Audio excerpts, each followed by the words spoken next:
Muscle spasms and twitches can be super annoying, and if you're not used to them, even a little scary.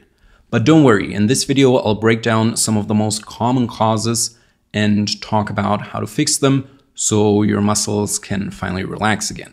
For the rest of this video, I'm assuming that you don't have an underlying neurological condition, because that of course can also cause muscle spasms.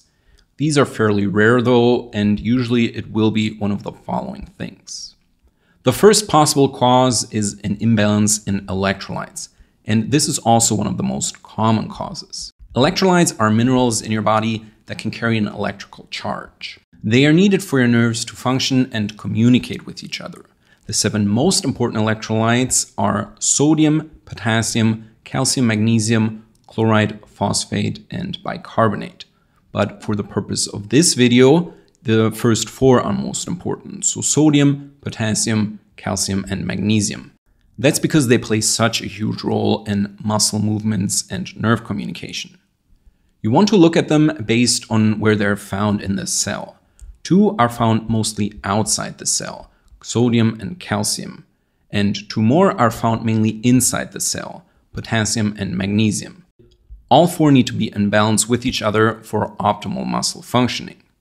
Magnesium and calcium need to be balanced for your muscles to work properly. Magnesium helps the muscle relax, while calcium helps it contract. If you're low in either, it can lead to spasms or twitching. Usually a magnesium deficiency is more common, which is why taking a magnesium supplement is the go-to for most athletes. For example, your muscles might be overworked from your workouts and cannot properly relax because there isn't enough magnesium. So they overcontract because there is no magnesium to block calcium's function.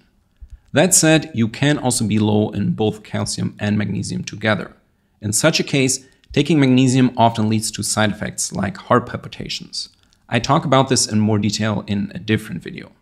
If you want to supplement both calcium and magnesium, the ideal ratio is usually between 1:1 and 2:1 calcium to magnesium. For me personally, it is around 1.5 calcium to 1 magnesium. Sodium and potassium need to be balanced for proper nerve impulses. Together, they set up the electrical charge that stimulates the muscle cell. Like I said before, sodium is mostly outside the cell, while potassium is mostly inside. And if either one is off, you can also end up with muscle twitching. Most people nowadays don't get enough potassium and overeat on low-quality refined salt, for example from junk food. For more potassium, make sure to eat more vegetables and fruit and only get a small amount from supplements. For sodium, go with unrefined salt like sea salt. The RDA for both minerals is a good starting point for your daily intake, but you will probably have to find your personal sweet spot over time. I go over how to test your mineral and electrolyte levels in more details in a different video. For now, just remember that it's all about balance and not necessarily the absolute levels of your electrolytes.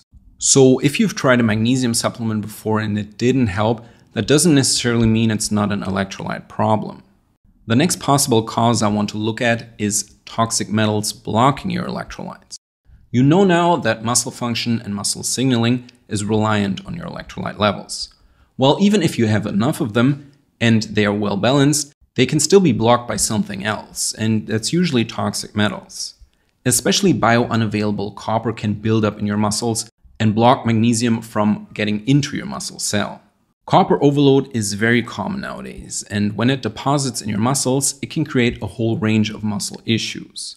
I had this, and the twitching always started when I took copper chelators like vitamin C or molybdenum. Other toxic metals like mercury and lead can also cause problems, but they're not as often found in your muscles. If you've tried balancing your electrolytes before, but you're still having muscle issues, it might not necessarily be a lack of nutrients, but instead an overload of harmful metals. Eliminating toxic metals is more of a long-term thing that happens over months instead of days. So in such a case, you want to make sure to support your body's natural detoxification pathways, like your liver, kidneys, and skin. The third potential cause is sympathetic dominance, which means you're stuck in fight or flight. This also keeps your muscles tight and tense, which then leads to spasms. You probably already know this, but there are basically 2 states of your autonomic nervous system. the sympathetic state and the parasympathetic state. The sympathetic nervous system kicks in during fight or flight when you're stressed. It keeps your muscles tight and ready for action. On the other hand, the parasympathetic nervous system helps your body relax and recover so your muscles can loosen up. If your sympathetic system is more dominant, your muscles can stay tense for too long, which makes them stiff and more likely to twitch. Here, finding ways to calm down and activate the parasympathetic nervous system is key for getting your muscles to relax again. Also keep in mind that chronic stress can deplete relaxing nutrients like magnesium, calcium, and zinc, and it will also retain more stimulating ones like copper. So as you can see, all the factors that we talked about in this video play together.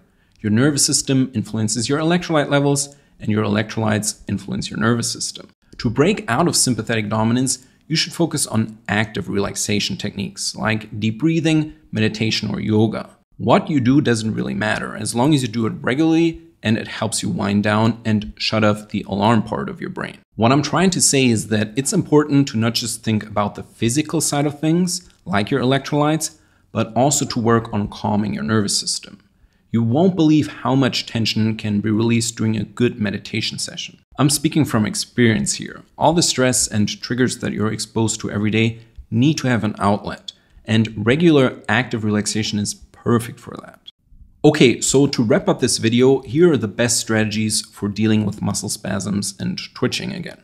1. Fix your electrolyte imbalances and deficiencies.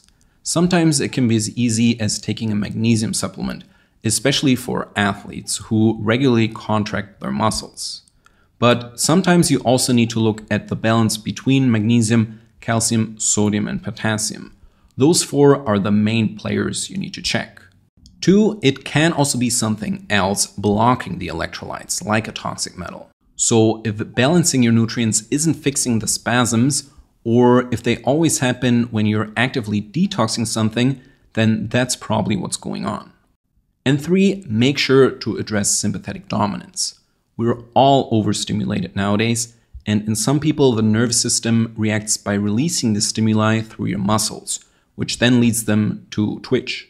I know this can be frustrating, but at least now you have a roadmap to follow to get to the root cause of things. I hope you liked this video, and I will see you in the next one.